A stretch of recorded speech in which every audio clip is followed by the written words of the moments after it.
We guide you through how to see Pinterest pin quickly and easily.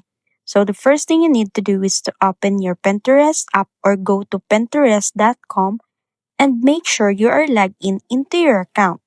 On the home feed, you'll instantly see different pins posted by creators based on your interest. If you're looking for a specific pin, tap or click the search bar at the top, type in a keyword related to the pin you want to see, and press enter. Browse the results and click on any image to open the full pin view. Once opened, you can see the complete image, read the descriptions, check comments, view the creator's profile, and tap visit to go directly to the original website link to that pin. If someone sent you a direct pin link, simply tap the link and it will automatically open in the Pinterest app or browser.